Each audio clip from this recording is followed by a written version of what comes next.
Eh kung sa 10,000 nga, na-excite ka eh. Halos kung pumasok ka araw-araw, ganado ka eh. Anong dahilan di ako ganado sa milyon? Di ba? Pero gusto niyo maman. Samantalang sa 10,000 naman, puro hirap ang ginagawa. Pero hindi nagrereklamo. Okay lang, mapuyat, mapagod, magutom, okay lang yan. Ikain mo ang gutom, busog na eh. Itulog mo yung puyat, okay ka na eh. Ipahinga mo yung pagod, okay ka na. Pero ang hirap ng buhay. Di ba mahirap ka ngayon? Habang buhay, mahirap pa rin yan. Yung pagyaman ang ginagawa natin, mabilis bang yumaman? Kaya nga dito tayo, gusto natin yumaman eh. Bakit mo gustong yumaman? Kasi gusto mo pag yung anak mo, at yung anak ng anak mo, at yung anak ng anak mo mayaman din. Bakit? Gusto mo pa bang ipasa yung hirap mo sa kanila? Ang tibay mo.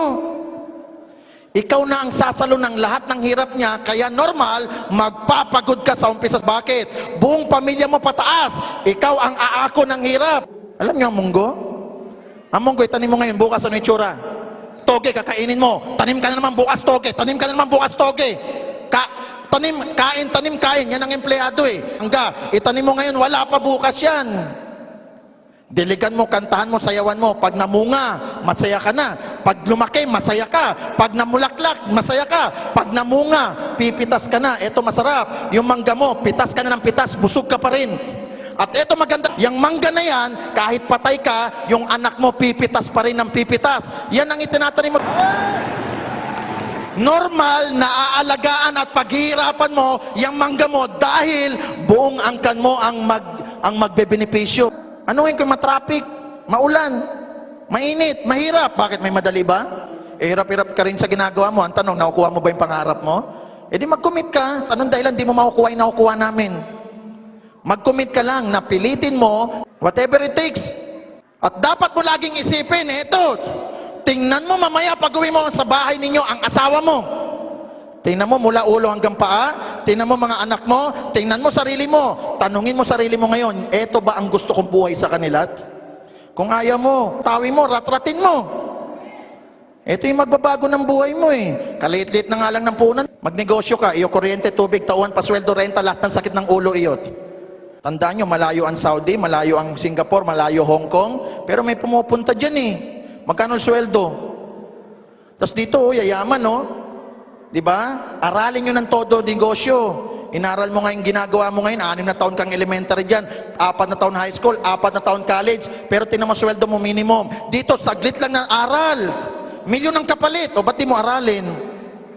Dati akong technician, pero siya, doktor, nagpapapicture sa kotse ko, hindi niya alam may tao sa loob. Oh. Masarap pala yung pakiramdam na nararanasan at nasasakyan mo yung mga nasakyan ng mayayaman. Natutulugan mo yung mga natutulugan din ng mayayaman. At nakakain mo rin yung mga nakain ng mayayaman. Masarap pala. Sana, tikman mo rin yung mga natitikman namin. Huwag kang huminto na hanggang ganyan ka lang. Ama? Eh minsan may narinig ako eh, bago ako matapos, lagi ko itong narinig. Okay na ako sa simpleng buhay. Ayaw ko nang yumaman, makidnap pa ako. Kaya nga hindi ka pinapayaman, hindi ka pa yumayaman, dami mo nang pinag-iisip eh. Ayaw ko nang yumaman, okay na ako sa simpleng buhay. Mali! Bakit? Gusto mo ba simpleng buhay? Pag nagkasakit ka, simpleng ospital? Simpleng doktor? Simpleng gamot? Pag namatay ka, simpleng lamay?